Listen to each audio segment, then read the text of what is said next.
greatest desire is to see the glory of God. Beholding us in a mirror, the glory. We are changed, metamorphosed into the same image from glory to glory, even as by the Spirit of the Lord. Help us to see the glory. Help us to see the glory. Thank you, Father. In Jesus' precious name. What I'm about to say, some of you will be hearing it for the first time. Please, you will pardon me. Okay? But the life of a Christian is completely different. I want you to understand that you are dealing with a God that changeth not. He said, I am the Lord, I changeth not. Please bear this in mind. When Jesus came into the scene, he said, I am the same yesterday, today, and forever. So we do not have different opinion about God.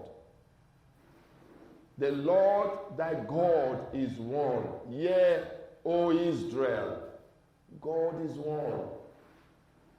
Amen. No wonder Jesus said, I and the Father are one. So there are certain things we must look at that is consistent with God. And whatever is not consistent with God, even though we read it in the Bible, we get rid of it. For example, you will read in the Bible that God sent an evil spirit to torment Saul. It is not consistent with the nature of God. So we must understand that it is the writer that has made an error. God does not have an evil spirit.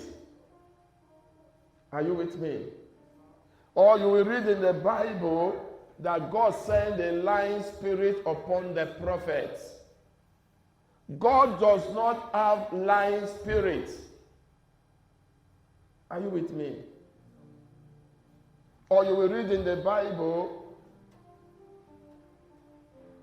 certain things that is not consistent with the nature or the character of God.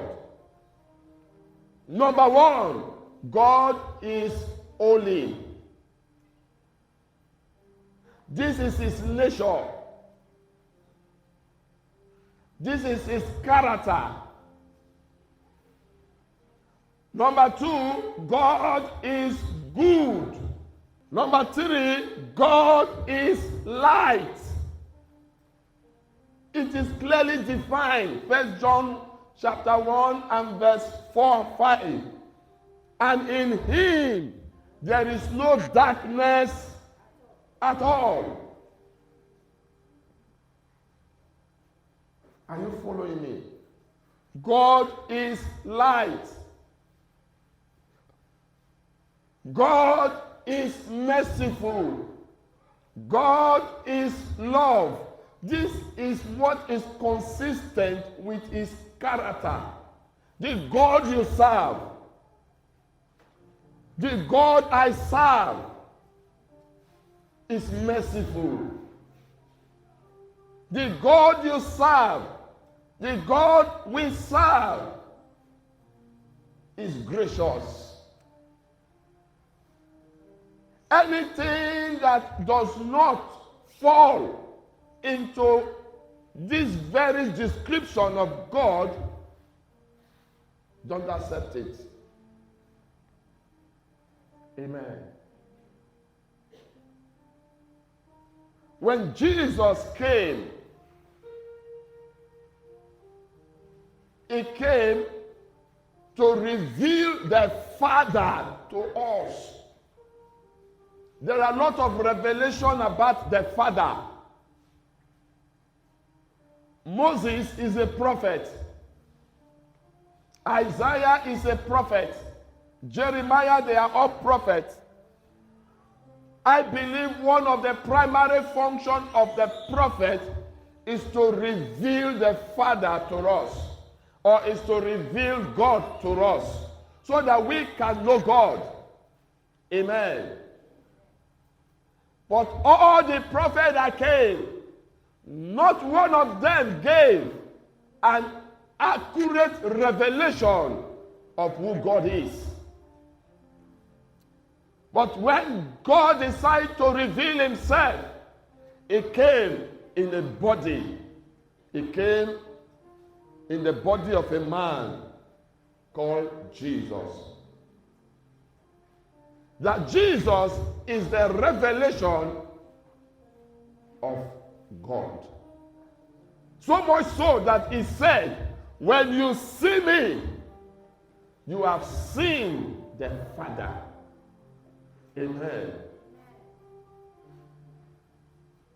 That is why Jesus was able to contest with Moses. Moses did not see God. John chapter 1 verse 8. John chapter 1 verse 8. John chapter 6 verse 46. No man at any time had seen God. Yes? John 1 verse 18. No man. Jesus is the truth. Jesus is the way. And Jesus is the life. So if you must believe, who are you going to believe? If Jesus said no man at any time, from Adam to the time he is saying that statement, he said no man at any time has seen God. Will you believe him? Amen. No man at any time has seen God. The only begotten Son, which is in the bosom of the Father, has declared him. The only begotten Son. I am the one declaring God to you. John chapter 6 and verse 46. John 6:48. Yes. 46. Not that any man hath seen the Father. Okay. Save he which is of God. He Save he which is of God. hath seen the Father. 1 John chapter 4 verse 12.